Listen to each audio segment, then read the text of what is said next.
គេគិតថារីងរាយខ្ញុំសើគុំឲ្យគេពីបាក់ចិត្ត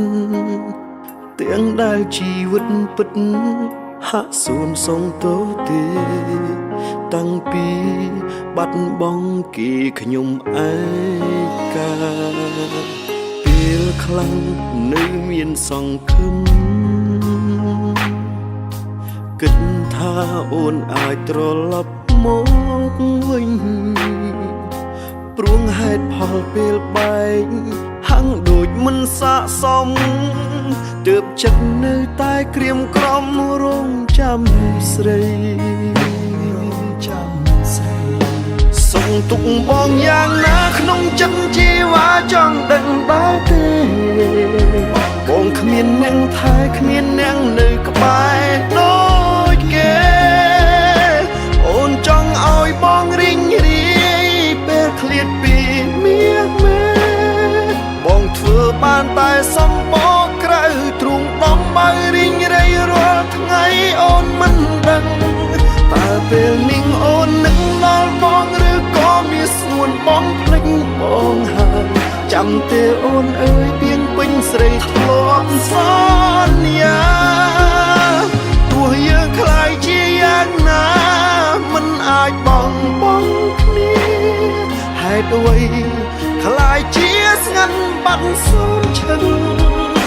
បែបនេះ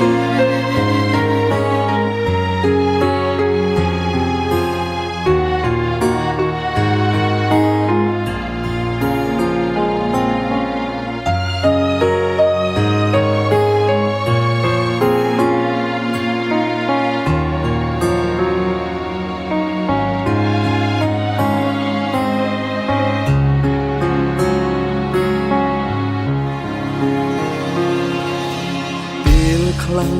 នៅមានសង្ឃឹមគិតថាអូនអាចត្រឡប់មកវិញព្រួងហេតុផលពេលបែកហាំងដូចមិនស័ក្តិសមទើបចិត្តនៅតែក្រៀមក្រំរងចាំស្រី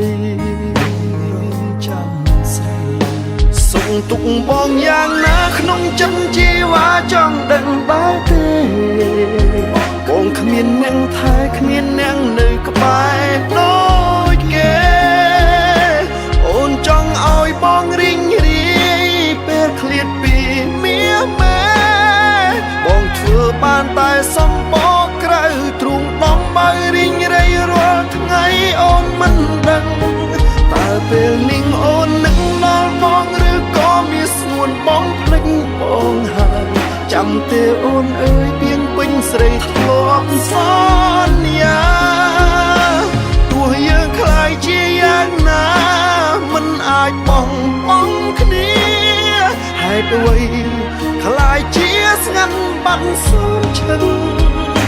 បែបនេះសុំទុកបងយ៉ាងណាក្នុងចិត្តជីវ៉ាចង់ដឹងដែរទេបងគ្មានអ្នកថែគ្មានអ្នកនៅក្បែរដូចគេអូនចង់ឲ្យបងរីងរាយពេលឃ្លាតពីមាសមេបងធ្វើបានតែសំបកក្រៅទ្រូងដំបៅរីងរាយរាល់ថ្ងៃអូនមិនដឹងតើពេលនេះអូននឹងដល់បងឬក៏មានស្ងួនបងភ្លេចបងហើយចាំទេអូនអើយពីងពេញស្រីធ្លាប់សន្យាទោះយើងខ្លាយជាយ៉ាងណាមិនអាចបងគ្នាហេតុអ្វីខ្លាយជាស្ងាត់បាត់សូនឈឹង